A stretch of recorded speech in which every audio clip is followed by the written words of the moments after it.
Tollywood hero Vicky Kaushal, Rashmika నటించిన చావా చిత్రం Bollywood box office దగ్గర భారీ విజయాన్ని అందుకుంది.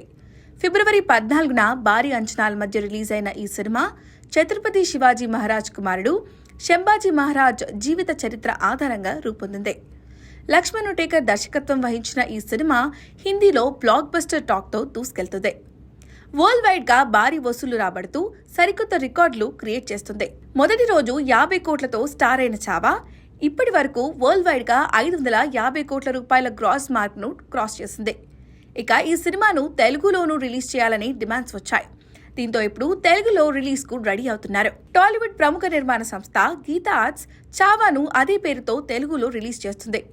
మార్చి 7న ఈ సినిమా తెలుగు ప్రేక్షకుల ముందుకు రాబోతుంది. తాజాగా ఈ సినిమా తెలుగు ట్రైలర్ రిలీజ్ చేశారు మేకర్స్. ఇక తెలుగులోనూ Chhaava trailer pure goose bumps తెప్పించేలా ఉంది.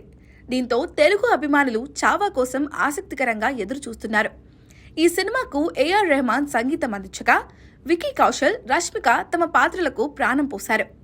ఈ సినిమాతో రష్మిక మందన నార్త్లో హ్యాట్రిక్ బ్లాక్ బస్టర్స్ కొట్టేసింది. మరి నార్త్ ఆడియన్స్ ను విశేషంగా ఆకట్టుకున్న చావా ఇప్పుడు తెలుగు ప్రేక్షకులను ఏ మేరకు మెప్పిస్తుందో చూడాలి.